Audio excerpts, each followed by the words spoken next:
ओम नमः। दर्शन विशुद्धि की चर्चा करने के उपरांत हम वापस आ गए हैं शत्र चूड़ामणि ग्रंथ पर। आधे घंटे इसकी चर्चा करेंगे। पेज नंबर 81 श्लोक नंबर 59। और कल कितनी सुंदर चर्चा चली थी। राजा सत्येंद्र रानी विजया को समझा रहे हैं पुण्य क्षीण हो गया है तो पाप का उदय तो आएगा ही। जीवन भर जो पाप किया है अब उसका उदय तो आएगा ही। हाँ, अब तक जो चल रहा था वो पूर्व जन्मों में किए गए पुण्य का उदय चल रहा था। जब तक तेरे पुण्य का बीते नहीं करार तब तक तुझको माफ है अवगुण करो हजार। आपको ऐसे लगेगा कि कितने लोग ऐसे जगत में दिखते हैं, बड़े बड़े पापी लोग, हत्याएं करने वाले, स्मगलिंग करने वाले, डकैती करने वाले, व्यभिचार करने वाले, लूटमार करने वाले, कत्ल खाने भूषण खाने चलाने वाले, कितने मजे से रहते हैं। सुनो, जब तक उनके पुण्य का बीते नहीं करार तब तक उनको माफ है। कर लेने दो, उनकी मन की कर लेने दो। अभी जो कर रहे हैं पूर्वकृत पुण्य का उदय चल रहा है, लेकिन एक दिन ऐसा आएगा कि वो पुण्य का उदय वो समाप्त होगा और जब तीव्र पाप का उदय प्रारंभ होगा तो फल मिलना भी शुरू होगा। प्रकृति में कहीं अन्याय नहीं है, सब जगह पर न्याय है। आप कितना भी पुकारते रहो, जगत में लोगों को ये बात कहते रहो, हमारे साथ ही ऐसा क्यों होता है, हमारे साथ ऐसा क्यों हो गया, मेरे साथ कितना धोखा हुआ है, कितना बड़ा अन्याय हुआ है मेरे साथ, आपको पता नहीं है मेरे साथ क्या हो गया है। ये सुनो, प्रकृति में अन्याय नहीं होता। ये प्राकृतिक व्यवस्था है, ये सृष्टि में कहीं अन्याय नहीं है। प्रकृति किसी के साथ में भेदभाव नहीं करती, इसमें न्याय अन्याय नहीं होता। ये प्रकृति है और प्रकृति के स्वरूप को समझ लेने का नाम जैन धर्म है। वस्तु सहाव धर्म। वस्तु सहाव क्या चीज है? वस्तु सहाव क्या चीज है? अग्नि की उष्णता का नाम वस्तु स्वभाव है भाई साहब। अग्नि गर्म है, इसका नाम वस्तु स्वभाव है, वो वस्तु है। अग्नि एक वस्तु है और गर्म होना उसका स्वभाव है, और स्वभाव किसी के साथ में भेदभाव नहीं करता। अच्छा, नरेंद्र मोदी उसको छुएगा तो जलेगा कि नहीं?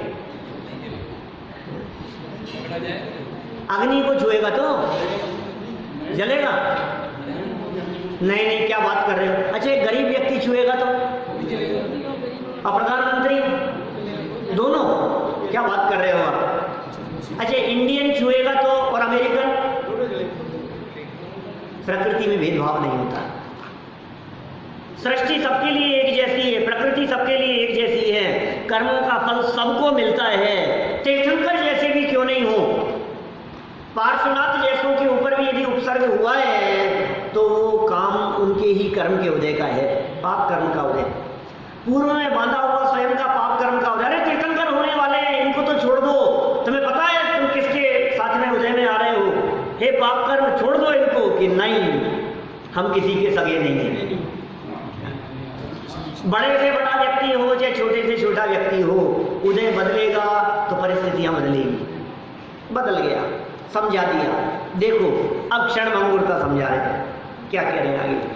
धनादि भोग्य वस्तुओं की स्वाभाविक क्षण भंगुरता। कैसी क्षण भंगुरता कह रहे हैं? स्वाभाविक, नेचर है, प्रकृति का स्वरूप है। क्षण भंगुरपना ये प्रकृति है। उत्पाद व ध्रुवत्व ये वस्तु का स्वरूप है। श्लोक नंबर 59। यौवनं च शरीरं च संपच्यते नाद्भुतं जगद्भुत नित्यत्वेव चित्रिया नहीं तक्षये। क्या कह रहे हैं? यौवनम, यौवन और शरीर और धन ये सब नाश को प्राप्त होते हैं। यौवन भी चला जाता है, शरीर भी चला जाता है और धन भी चला जाता है। नीतिकारों की बात कह रहे हैं, नीतिकारों की नीति है पानी केरा बुदबुदा अस मानुष की जात, देखते ही छिप जाएगा ज्यों तारा प्रभात। कबीरदास जी की पंक्तियां हैं। दर्शन चलता है कबीर के नाम से अलग, कबीर दर्शन हम हमारे कोर्स में था। यौवन, इस यौवन को पाकर क्यों इठलाते हो इतना? ये यौवन भी बुढ़ापे का पैगाम लिए बैठा है। ये जवानी है तो बुढ़ापा भी, अरे नहीं नहीं साहब क्या बात कर रहे हो, नहीं आएगा। ये सुनो, जिनका बुढ़ापा नहीं आता है उनकी जवानी में मौत आती है। क्या करना है बोलो, बुढ़ापा या मौत, तो दोनों ही आनी है। किसी के बुढ़ापे के बाद मौत आती है, किसी की बुढ़ापे के पहले मौत आ जाती है। एक क्षण भंगुर है यौवन, ये जवानी, युवा अवस्था, यह भी क्षण भंगुर है। और ये शरीर, यह भी क्षण भंगुर है। और धन, ये भी नाश को प्राप्त हो जाने वाला है। ये धन भी चंचल है, लक्ष्मी चंचल है। ये धन आज तक किसी का हुआ नहीं है। आज किसी की जेब में तो कल किसी और की जेब में, क्या 10 मिनट बाद किसी और की जेब में चला गया। ये लक्ष्मी इतनी चंचल है, इस लक्ष्मी की चंचलता को यहाँ बतला रहे हैं। कहते हैं यदि इन तीनों में से किसी का भी नाश होता हुआ दिखाई देवे तो इसमें आश्चर्य नहीं। अरे अरे क्या हो गया, 15 साल का बेटा मर गया उनका, ये क्या हो गया? आश्चर्य नहीं है। 9 द्वारों का पिंजरा तामे सुआ समाए, उड़वे को अचरज नहीं, अचरज रहवे माए। क्या सुना क्या चंद्र? 9 द्वारों का एक पिंजरा है, 9 दरवाजे हैं उसमें, और उसमें एक पैरट बैठा हुआ है, तोता, पोपट कहते हैं गुजराती में। 9 द्वारों का वो पिंजरा है और उस पिंजरे में एक तोता बैठा हुआ है और उसके 9 के 9 दरवाजे खुले हुए हैं। तो कवि ये कहता है कि उसमें से यदि वो तोता उड़ गया तो इसमें कौन से आश्चर्य की बात है? उड़वे को अचरज नहीं, अचरज रहवे माए। वो बैठा कैसे है, इस बात का आश्चर्य है। सब समझ में आ रही है बात? क्या ये किस लिए कही है ये कि सुनो, शरीर में भी 9 द्वार है। 9 द्वार भये घिनकारी। इस देह में आंख नाक कान आदि ये 9 द्वार हैं। और ये 9 के 9 द्वार जिनमें से अंदर देह की अपवित्रता बहती रहती है, इनमें एक आत्मा रूपी पैरट बैठा है। तो कहते हैं यदि ये इसमें से निकल करके उड़ गया तो कोई आश्चर्य नहीं है। आश्चर्य तो ये है कि ये शरीर में बैठा कैसे। मर जाने में आश्चर्य नहीं है, जिंदा रहने में आश्चर्य है। प्लेन क्रैश हो गया, क्या ओहो क्या हो गया? कि सुनो, हजारों लाखों पुर्जे थे, उनमें से कौन सा ढीला हो जाए? एक उसके ध्वस्त हो जाने में आश्चर्य नहीं है। उनमें से एक भी पुर्जा ढीला नहीं हुआ, आश्चर्य तो इसमें है। मर जाने में क्या आश्चर्य है? ये जीवन पूरा हो जाने में कोई आश्चर्य नहीं। ये कह रहे हैं यहाँ, देखो पानी के बुलबुले के बहुत देर तक ठहरने में आश्चर्य है, निश्चय से उसके नाश होने में कोई आश्चर्य नहीं।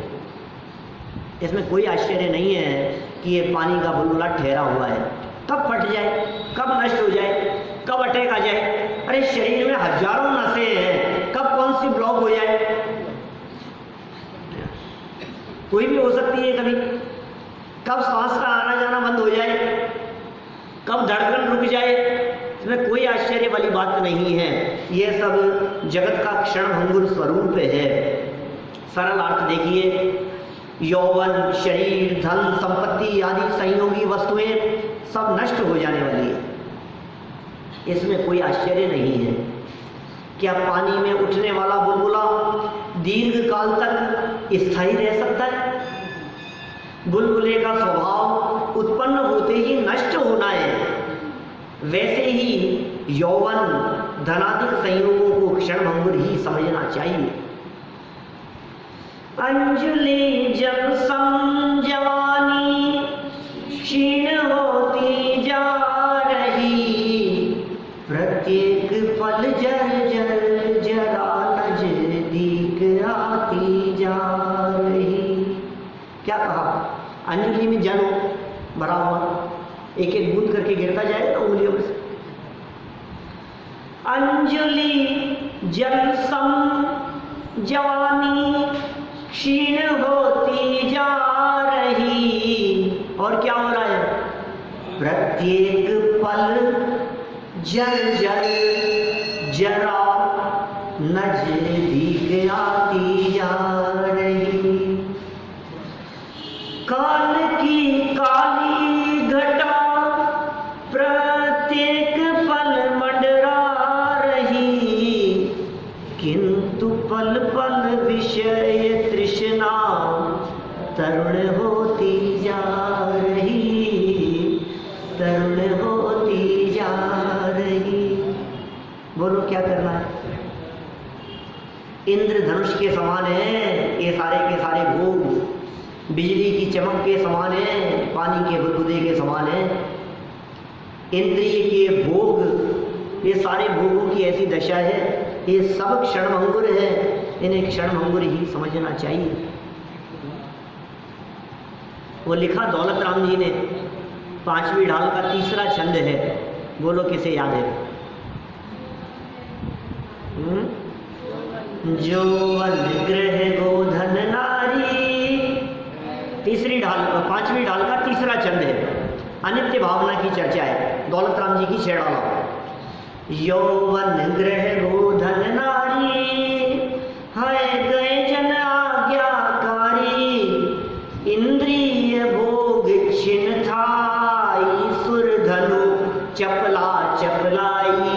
सुरधनु इंद्रधनुष, और चपला वाली बिजली, उसकी चमक, आसमान में चमकने वाली बिजली की चमक कैसी है? क्षणभंगुर। ऐसा क्षणभंगुर समझना चाहिए।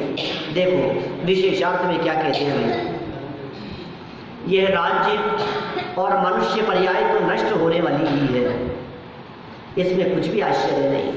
कौन समझा रहा है? किसको समझा रहा है?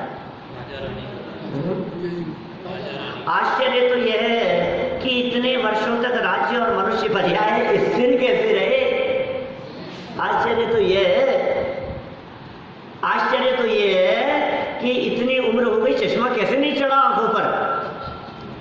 क्या आजकल तो 5-10 साल के बच्चों के चश्मे चढ़ जाते हैं। आश्चर्य तो यह है इतनी उम्र हो गई और फिर भी कोई परेशानियां नहीं आई, इतने साल हो गए बीमार नहीं पड़े। आश्चर्य तो ये है, एक एक रोम रोम में 96 रोग कहे, हर रोम रोम में। तन रोगों की खान, क्या तन तो रोगों की खान है, ये शरीर तो रोगों से भरा हुआ है। आज टेस्ट कराने जाओ और 20 बीमारियां निकले, वो तो जांच कराते नहीं हो, इसलिए आपको लगता है कि अपने को कोई तकलीफ नहीं, मेरे को काहे की तकलीफ है। और कदाचित जांच कराओ और सारी की सारी रिपोर्ट्स नॉर्मल आए तो भी हम कहते हैं कि सुनो, शरीर तो रोगों की खान है, तुम्हारी मशीन पकड़ नहीं पा रही है। मशीनें क्या पकड़ेगी? स्थूल मोटा मोटा पकड़ती है। ऐसा हो नहीं सकता है कि शरीर हो और बीमारियां नहीं हो। ये स्थिर कैसे है? ये रोग प्रकट क्यों नहीं दिखाई दे रहे हैं? आश्चर्य तो इसमें है। इस प्रकार राजा रानी को समझा रहे हैं कि यौवन, शरीर और धनादि वैभव ये सब उद्गल द्रव्य की पर्याय हैं। बंधु भाई समझ शब्द यह मेरा, बहुत पुराने भजन है।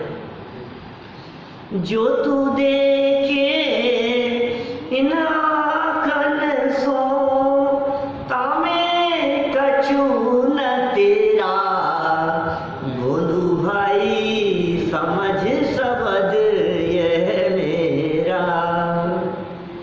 ये सब पुद्गल की पर्याय है। पुद्गल है ये सब, ये अचेतन है, ये सब जड़ है और मैं चेतन हूँ। पर्याय कोई भी हो वह तो नियम से नष्ट होती है, अवस्था कोई भी हो वह तो नियम से बदलती ही है। ऐसा प्रकृति का सार्वकालिक और सार्वभौमिक नियम है। प्रकृति का सार्वकालिक सार्वभौमिक नियम, सार्वभौमिक मतलब सब जगह है, सार्वकालिक मतलब सब कालों में। किसी भी जगह चले जाओ और किसी भी काल में चले जाओ, ये प्रकृति का नियम है कि अवस्थाएं बदलती है, अवस्थाएं स्थिर नहीं रहती है। बाल सफेद हो गए, होने लग गए, तो पूरे होंगे अभी तो हुए क्या हैं, तो बदलेगा, बदल रहा है। छोटे से बड़ा होना, बालक से युवा होना, युवा से वृद्धावस्था की तरफ जाना, जीवन पूरा हो जाना, प्रभाव में चला जाना, धन का इधर से उधर चला जाना, ये सब तो परिवर्तन चलता ही रहता है। यह परिवर्तन तो अवश्यंभावी है। सुनो, और गजब की बात कह रहे हैं, परिवर्तन तो होता ही है, संयोग का वियोग भी निश्चित है। संयोग की परिभाषा सुनो, संयोग का वियोग सुनिश्चित। 60 नंबर का श्लोक, संयुक्तानां वियोगस्य भविता हि नियोगतः किमन्ये रंगतोप्यंगी निसंगो ही निवर्तते। नीति, ये भी नीतिकार का श्लोक है। ऊपर भी नीति का श्लोक था, ये भी नीति का श्लोक कह रहे हैं। संयुक्तानाम, संयोगी पदार्थों का नियोगतः अवश्य ही वियोग होता है। और तो क्या, इस शरीर से आत्मा भी निसंग होकर छोड़कर चला जाता है। ये होता ही है, ये अवश्यंभावी है। कहाँ गए चक्री जिन जीता भरत खंड सारा, कहाँ गए वे राम और लक्ष्मण जिन रावण मारा, जहाँ कृष्ण रुक्मणी सतभामा अरु संपत्ति सगरी, कहाँ गए वे स्वर्ण महल अरु सुवर्ण की नगरी। बोलो, नहीं रहे वे लोभी कौरव जूझ मरे रण में। बोलो, कैसी कैसी बातें कह दी है। ये सब जगत के क्षणभंगुर स्वरूप को बतला दिया है। कल जुबा जुबा के किस्से थे, आज एक खंडहर के हिस्से हैं। जग के वैभव का हाल है ये, सब जीते जी के किस्से। ये जगत के वैभव का ऐसा ही हाल है। ये विचार चिंतन करे तो आकुलित ना हो, ये विचार चिंतन करे तो सहज और शांत रहे। ये महाराजा सत्येंद्र विजया रानी को समझा रहे हैं, ये जगत के वैभव का हाल है ये। अरे वो छोड़कर चले गए, ये छोड़कर चले गए, उनका वियोग हो गया, ये मकान चला गया, ये गाड़ी खराब हो गई, ये टीवी खराब हो गया, ये फ्रिज खराब हो गया, ये मोबाइल टूट गया। अरे सुन, ये देह में से आत्मा चला जाएगा, उसका विचार नहीं है तुझे। सब लूट लिया, क्या ये क्या लूट लिया? एक लुटेरा ऐसा भी आएगा जो इस तन में से आत्मा को लूट कर ले जाएगा। क्या बोल, फिर क्या बचेगा? जो कुछ नहीं छोड़ेगा, ये सारी वस्तुएं एक साथ लूट ली जाएंगी। एक लुटेरा ऐसा भी आएगा, उसका नाम है मौत, मृत्यु रूपी शिकारी। देखो, जीव के साथ जिन जिन पदार्थों का संयोग होता है, उन पदार्थों का वियोग नियम से होता है, नियम से होता है। दुनिया में कोई चीज ऐसी नहीं है जो बने और बिगड़े नहीं। कार्तिकेय अनुप्रेक्षा में कार्तिकेय स्वामी ऐसा कहते हैं, जम किंचिवी उपन्नम तस्य विनाशो हवे नियमेण। जम किंचिवी उपन्नम, जो कुछ भी उत्पन्न होता है ना, तस्य विनाशो हवे नियमेण, नियम से विनाश होता है। जिसका जन्म हुआ है उसका मरण नियम से होगा। जो वस्तु बनी है वो नियम से बिगड़ेगी, जो उत्पन्न हुई है वस्तु उसका विनाश नियम से होगा। ये प्रकृति का स्वरूप इसी प्रकार का है। कोई चीज़ परमानेंट नहीं होती। अरे नहीं नहीं, परमानेंट, परमानेंट है साहब, परमानेंट। अपनी टेम्परेरी लाइफ में हर चीज़ परमानेंट तलाशता है। परमानेंट चाहिए, ड्यूरेबिलिटी कितनी है? लाइफ टाइम गारंटी वारंटी है, लाइफ टाइम। अरे लाइफ ही परमानेंट नहीं है तो लाइफ टाइम की बात किसकी लाइफ की बात कर रहे हो आप? ये संयोग के वियोग की बात कर रहे हैं। जितने संयोग है, पत्नी का संयोग हुआ है वियोग होगा, पुत्र का संयोग हुआ है वियोग होगा, चश्मा बना है ना ये टूटेगा, मोबाइल का वियोग होगा, घर का वियोग होगा, गाड़ी बंगले नौकर चाकर कुछ परमानेंट नहीं है, सबका वियोग होगा। ये कह रहे हैं जीव के साथ जिन जिन पदार्थों का संयोग होता है उन पदार्थों का वियोग नियम से होता है।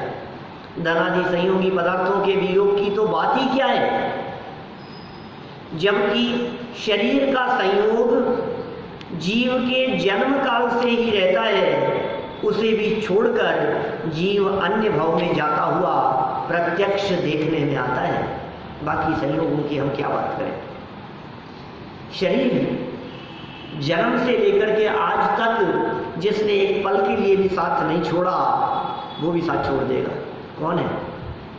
जन्म से अभी तक एक पल के लिए भी साथ नहीं छोड़ा, कौन है? आपका चश्मा, आपका मोबाइल, आपकी पत्नी, आपके कपड़े, आपका मकान, शरीर एक पल के लिए भी साथ नहीं छोड़ा जन्म से अभी तक, वो भी साथ छोड़ देगा। ये देह भी साथ छोड़ देगी। प्रत्यक्ष देखने में आता है। विशेषार्थ देखो, जन्म के समय से प्राप्त इस शरीर को भी आत्मा छोड़ देता है। आत्मा इस शरीर को अपने साथ अगले भव में नहीं ले जा सकता। कहाँ तक साथ जाएगा? शमशान तक। शमशान तक किसके साथ जाएगा? आत्मा तो पहले ही चला गया, हम तो पहले ही चले जाएंगे, शरीर तो यहीं पड़ा रहेगा ना। क्या कह रहे हैं देखो, आत्मा इस शरीर को अपने साथ अगले भव में नहीं ले जा सकता, अथवा इस शरीर के साथ स्वयं नहीं रह सकता। ऐसा ही प्रकृति का सहज स्वाभाविक नियम है। इस वस्तु स्थिति पर विचार करें तो जब शरीर का वियोग होना निश्चित है तो उनके वियोग का दुख कैसा। वाह, देखो ज्ञानी कैसा विचार करते हैं। आप बुरे से बुरे होने की पहले ही कल्पना कर लो, अब बताओ कितनी तकलीफ होगी। क्या हमने तो वो कल्पना कर रखी है, तो वही क्या है अभी तक। तो ज्यादा से ज्यादा क्या हो सकता है, बोलो, हद से हद क्या हो सकता है कि चोर आ गए, ये क्या करेंगे ज्यादा से ज्यादा कि पूरे घर में झाड़ू मार के ले जाएंगे, ये होगा ना। फिर चोर आपकी तिजोरी खाली करके ले गए तो आपको क्या लगेगा? हम तो सोच रहे थे पूरा घर साफ करके ले जाएंगे, अकेला तिजोरी तो ले गए हैं, वही बात बच गए। मतलब व्यक्ति का चिंतन कैसा होना चाहिए, ये चिंतन करने का तरीका बतला रहे हैं। आप चिंतन ऐसा कीजिए जिस चिंतन से आपको सुख मिले। या नित्य भावना का चिंतन चल रहा है भाई साहब, एक क्षण भंगुरता का चिंतन, संयोग के वियोग होने का चिंतन, ये पूरा का पूरा चिंतन मानो राजा सत्येंद्र अनित्य भावना का चिंतन कर रहे हैं। राजा राणा छत्रपति हाथिन के असवार और मरना सबको एक दिन, अपनी अपनी बार। आप काहे की टेंशन ले रहे हो? अपना नंबर आ गया होगा तो मरना ही है। कौन नहीं मरता है? मेरे पिताजी का स्वर्गवास नहीं हुआ क्या? दादाजी नहीं मरे क्या? ताऊ जी नहीं मरे क्या? सत्येंद्र समझा रहा है रानी को, सभी मरे हैं ना। तुम्हारे भी तो दादाजी का स्वर्गवास हुआ है ना विजया, कि हाँ उनका तो हो गया था, तो अपना नहीं होगा क्या? तैयार है इस चीज के लिए? कल होगा, आज होगा, आज नहीं तो कल होना तो है ही। संयोग का वियोग तो निश्चित है। टोडरमल जी ने परिभाषा लिखी ऐसी, संयोग किसे कहते हैं? जिसका वियोग नियम से हो उसे संयोग कहते हैं। संयोग की परिभाषा में कह रहे हैं वियोग नियम से हो उसे संयोग कहते हैं। जो भी संयोग है उसका वियोग नियम से होगा। तो देखो शरीर का वियोग होना निश्चित है तो उसके वियोग का दुख कैसा, किस बात की तकलीफ है? हमें कोई तकलीफ नहीं, हमें कोई घबराहट नहीं है। ये शरीर छूटेगा, नया मिलेगा। ऐसा ही होता आया है, एक शरीर छूटता है, यहाँ से जीवन पूरा होता है और नया शरीर मिल जाता है, नया जीवन मिल जाता है। ऐसा ही होता है। या तो जन्म मरण का अभाव हो, दर्शन विशुद्धि पूर्वक, जन्म मरण का अभाव हो जाए ताको आवागमन न हुई, और यदि वो नहीं है तो फिर आप कुछ भी करते रहो, दुखी होने के अलावा कुछ नहीं मिलेगा। देखो आपका और मेरा संयोग तो इस मनुष्य भव की यौवन अवस्था में हुआ है। शरीर का और मेरा साथ तो जन्म से है, लेकिन पत्नी से कह रहा है सत्येंद्र तुम्हारा और मेरा संयोग कब हुआ? बताओ भैया, कितने साल की उम्र में?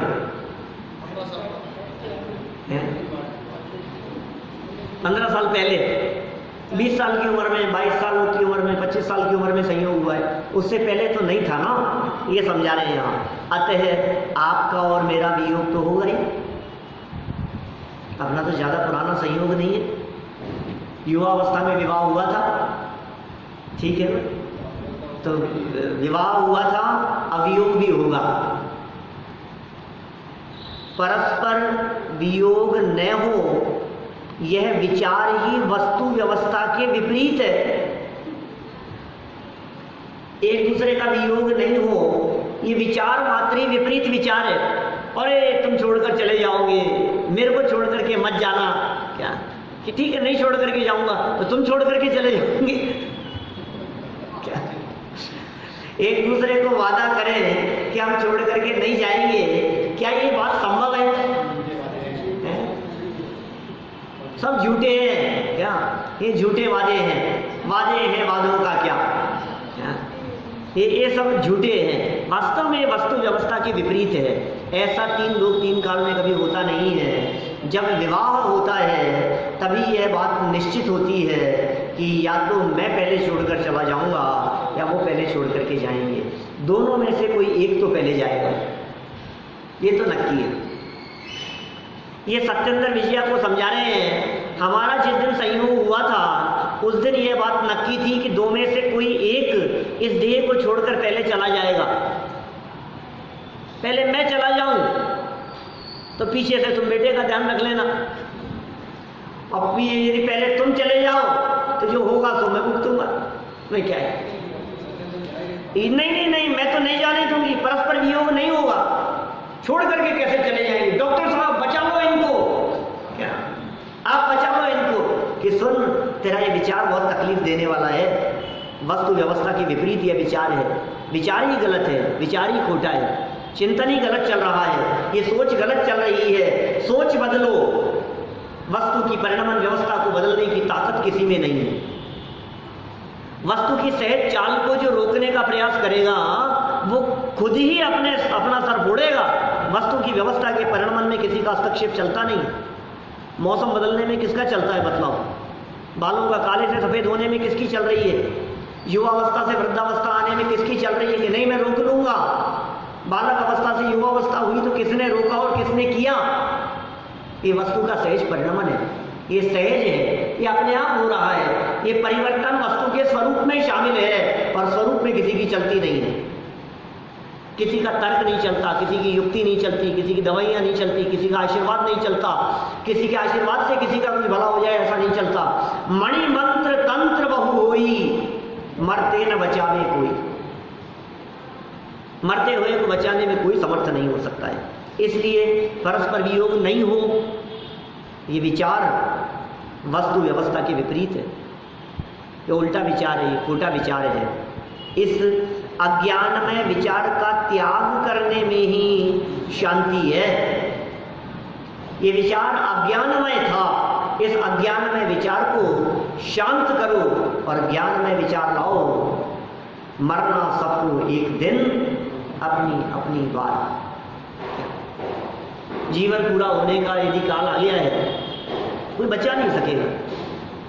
अंतिम पंक्तियां पढ़ करके बात पूरी करता हूं। जिंदगी एक पल कभी कोई बढ़ा नहीं पाएगा।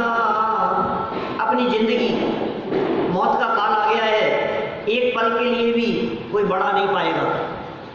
जिंदगी एक पल कभी कोई बढ़ा नहीं पाएगा। रस रसायन सुत सुभट कोई बचा नहीं पाएगा। सत्यार्थ है वसवा कुछ भी कहो व्यवहार में, जीवन मरण अशरण, शरण कोई नहीं संसार में, कोई नहीं संसार में। इस प्रकार राजा सत्येंद्र विजया रानी को समझा रहे हैं कि सुनो, ये सब अशरण है, संसार में कोई शरण नहीं है। यदि संसार में शरण खोजने का प्रयास किया तो अशरण बने फिरोगे, और जिसने अपनी आत्मा की शरण ली वे पंच परमेष्टि पद में शामिल होकर परम गति को प्राप्त हो जाएंगे। इसलिए सदा सदा के लिए अपने स्वरूप का स्मरण करने का प्रयास करें, तभी वास्तव में निर्विकल्पता आ सकती है। जो उपदेश राजा सत्येंद्र ने रानी विजया को दिया, वो उपदेश यहाँ वादित सिंह सूरी आचार्य देव ने हमको भी दे दिया। हमें भी ये शिक्षा अपने जीवन में लेनी चाहिए। इसी भावना से बात को यहीं